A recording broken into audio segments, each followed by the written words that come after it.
Welcome to the Ocho. This is Shane M. White. Tonight I'm joined by Jason L. Maier for the first of our mini episodes where we talk about my friends' favorite sports movies. Jason, what's yours? You know, this is one of those things where you think about it a long time. Somebody says, what's your favorite movie of all time? You go, well, are we talking about genre or are we talking about whatever? Specifically talking about sports movies, there were a bunch that came to mind. One of my favorites is The Program. We talked about that on the other one, Varsity Blues. But as far as like all the way across, just my favorite, no matter what, is Major League, man. Like, it's a great choice. It is a very fun movie. And with baseball season just kind of getting started for this 2020 crap that we're going through right now, I almost always watch Major League at the beginning of the baseball season or like during spring training. And so, yeah, just watched it again the other night. It's still fantastic. Absolutely love it. All the quotes that are in it. Whoever knew Charlie Sheen was so crazy even back then. But yeah. So definitely Major League, man. So you just told me about your most recent viewing of it. Do you remember the first time you ever saw the movie? I know it wasn't in the theater. Okay. I would guess that was at my parents' house growing up. I know that it was on HBO a ton when I was growing up. I know it was also it always ended up on TBS or something, or TNT, one of them, I think, quite often, which sucks because half that movie is the funny things they say with cuss words. For sure. Which, I think you mentioned that the second Major League is a PG movie. Yeah, it goes R for the first one. The second one, they cut it down to PG, which was only a year later. And then, late 90s, they did Back to the Minors, which was finally PG-13, but they still didn't even go back to an R-rated movie. Because it was rated R, I felt like I got an actual feeling of what a baseball clubhouse was probably really like. Oh, dude, that's kind of like what was it? Taking Die Hard and making it PG-13. That was a really good idea. That would have been so. What was it? Or Conan? They went from R on the first one to PG or PG-13 on the second one. Now you take a Barbarian movie and whatever the case may be. So was this one as a kid you instantly fell in love with it when you were watching it, or was it something that over the years? Because we were 9 or 10 when it came out. So did you love it immediately, or was that one that because you watched it so many times that's why it's the way it is with you? It might be a little bit of both, is my guess. One of the main reasons that I love that movie is because of how much because the Yankees end up stinking it up there at the end of the movie. So, being a lifelong Boston Red Sox fan, it's one of those things where I can't be happier. I don't know if it's happier when they win a World Series or happier when the Yankees don't make the playoffs, or I really dislike the Yankees, and that hatred is mainly for them and the New York Jets. So a little curveball here off topic, but I'm curious, as a lifetime Red Sox fan, how is the Jimmy Fallon Drew Barrymore Fever Pitch not your favorite film of all time? Shouldn't that they won the World Series? Well, the movie is horrid because they took an amazing British book and concept and just tried to Americanize it, and it failed miserably. Well, Jimmy Fallon did that a lot at the height of his movie career. He took a bunch of Luc Besson films like Taxi and tried to make them American comedies.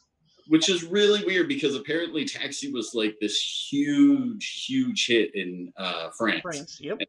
And my wife, while she was living there, she saw Taxi 3 or 4 or 5. It was an entire series of their Fast and Furious, apparently. I heard about that. I only ever saw the first one, but I did hear there were a bunch.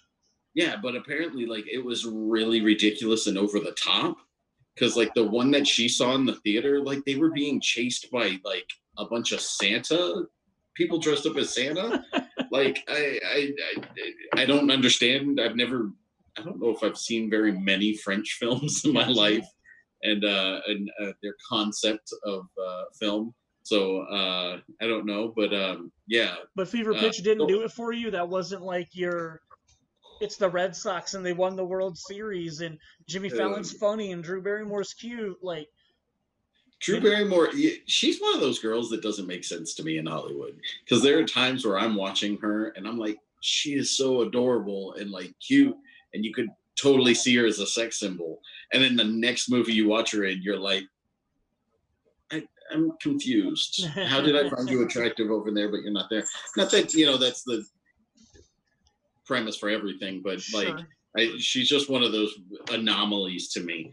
But no, Fever Pitch sucks as a film. I think it's really bad.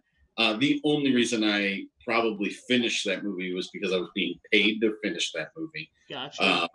And then on top of that, I do love it that the entire premise of Fever Pitch is about the lovable loser team, essentially. Sure. And then the 1 year they decided to film was the first year that the Red Sox win in like 84 years, 86 years, something like that. So I think really it's hilarious that that's how it worked out. The fact they had to completely redo like the last 15, 20 minutes of the movie from the script because of the fact that they're supposed to lose and he's supposed to be heartbroken over it, but they just kept winning while they were filming. Yeah, if you've ever watched Jimmy Fallon though, like when he was on Saturday Night Live, he's got this entire skit with Ben Affleck. And I think it's Rachel Dratch who's like, where they're always talking about no ma, no ma, and they're using the Boston accents, and it's absolutely hilarious. I'm happy that Jimmy Fallon's a Red Sox fan. I'm happy that they ruined his plans for the ending of that movie, because them winning the World Series was the best part of that movie.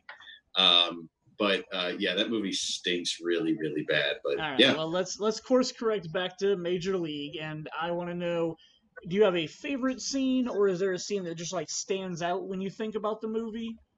Dude, if you've seen the movie, it's the end. Okay. The top of the ninth, or the bottom of the ninth, or like the whole ninth inning? It's the bottom of the ninth, because they're playing in Cleveland. Because it's the Cleveland Indians. Yep.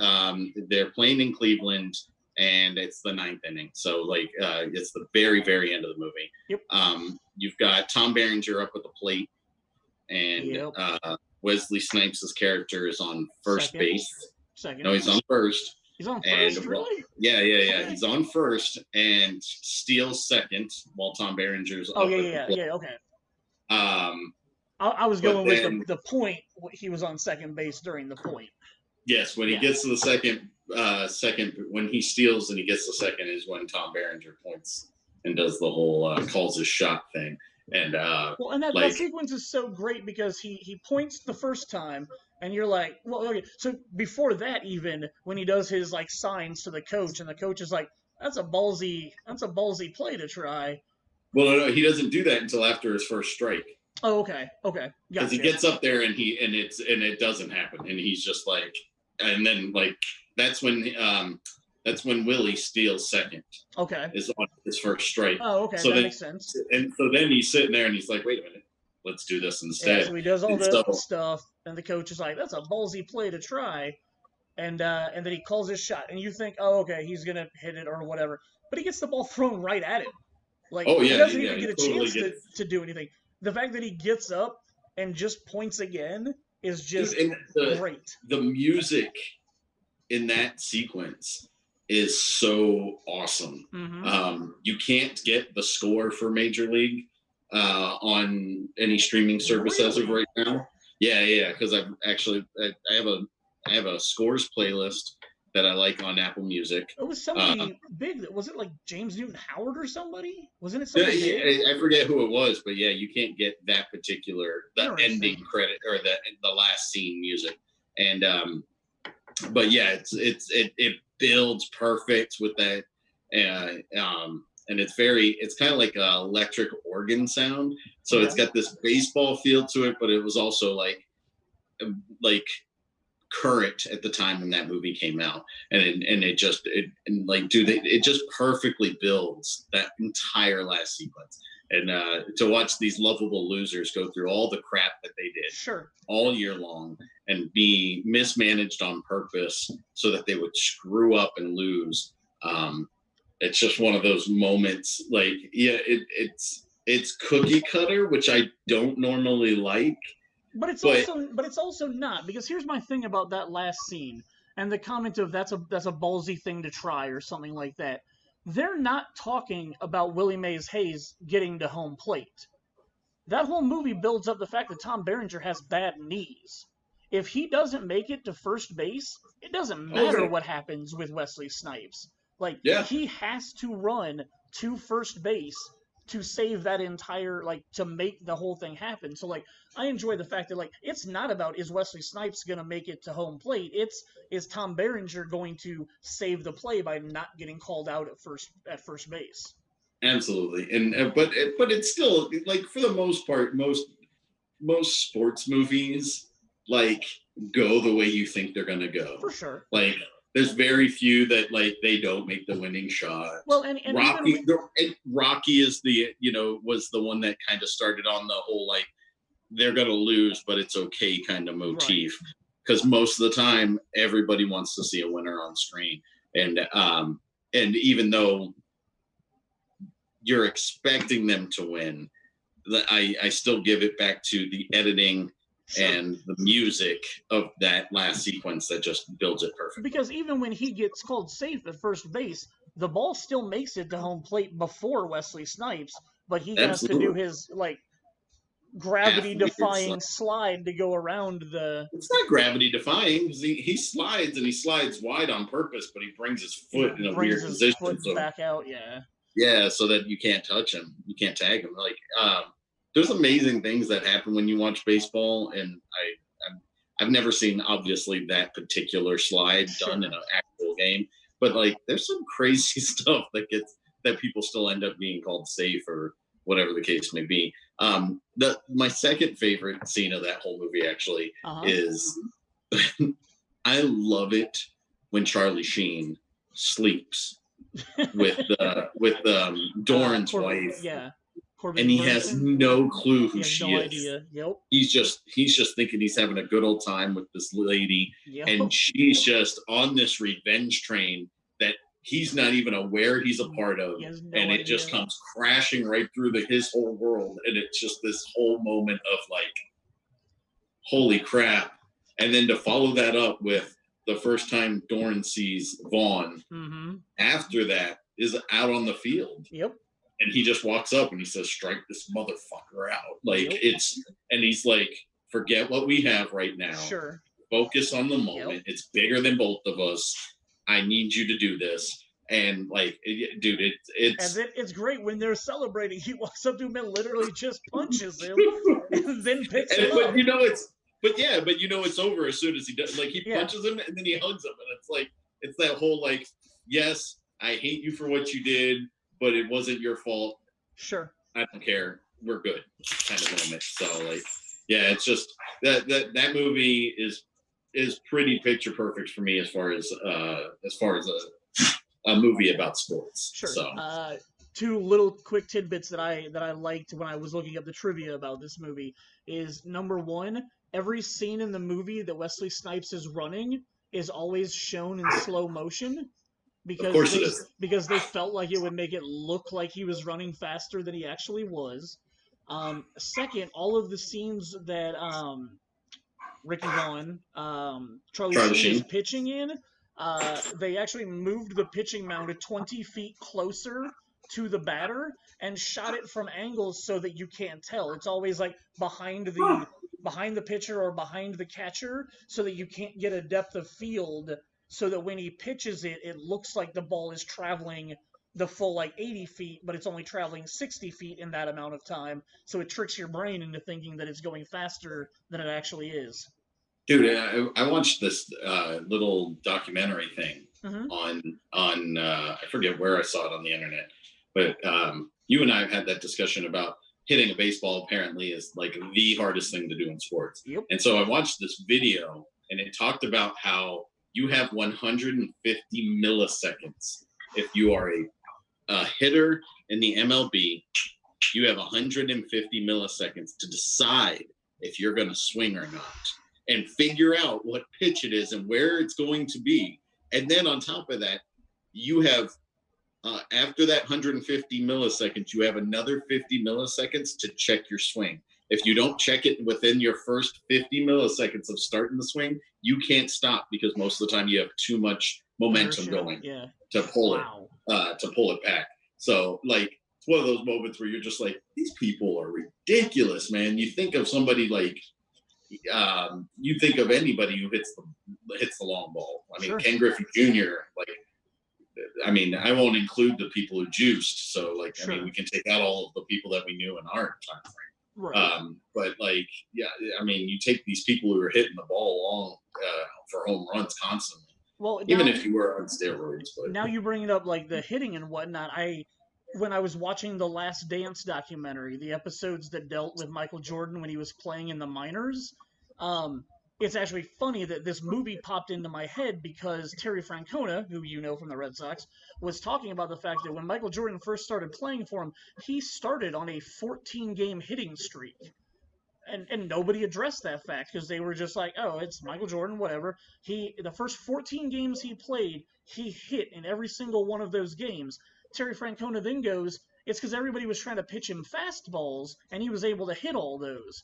He goes, as soon as somebody realized that Michael Jordan didn't know how to hit a changeup, everybody started throwing him changeups, and that's when the news picked up on Michael Jordan's ruining baseball. Literally, when I was watching the Last Dance documentary, and they're talking about that, the scene of Dennis Haysbert, Serrano, was the first thing that popped in my head. I was like, he was literally Serrano in real life. That's hilarious. Yeah. Oh, I never knew that. That's funny. Yeah. Oh man. All right. So, any last things you want to say about Major League? We've gone over my 10-minute mark I was hoping for us to do, but any last things you want to say about it? You know what's weird is my favorite character growing up in with this movie was definitely Ricky Vaughn. Wild thing. Agree? Oh, absolutely, right? Because like it's the chicks, and he's awesome, and he pitches, and what little kid doesn't want to be the pitcher if he's going to be on a baseball rebel. Team? Yeah, he's the rebel. He's cut off sleeves. He's the weird punk. Haircut. Like he's the veg head, but it's weird growing up and being a dad and everything, and now watching it, and like now my favorite character by far is Tom Barringer, and it's just this like, I'm old. I'm older.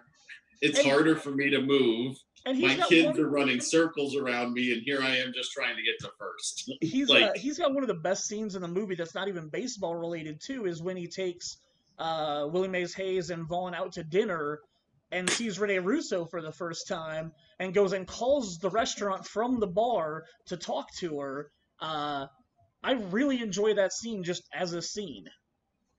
Yeah, and some great quotable lines of like, you want me to drag him out of here, kick the shit out of him. Sure. I think that's my wife.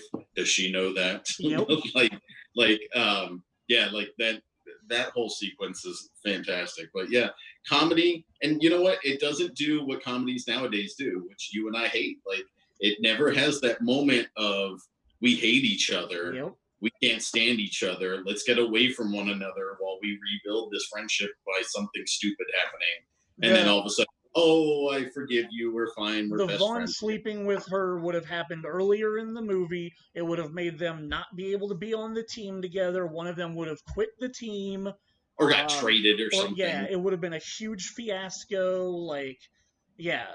He would have been put on the DL, like the disabled list, until everything cooled down. I'm just happy that it's a comedy that and Bob Uecker's hilarious in it. He's great. Yes, his commentary is awesome. The fact that he's drinking Jack Daniels in every scene while he's calling the games. That's all we've got. One goddamn hit. You can't say goddamn on the air. Yeah, nobody's listening. Nobody's listening anyway. I just and I'm not gonna lie to you, just watched it a couple of days ago, and there's the part where they hit a home run off of Vaughn at the very beginning. Yes. It's the Yankees. Yep. And you have the fans in the back who are in the stands, and they're like, it's too high.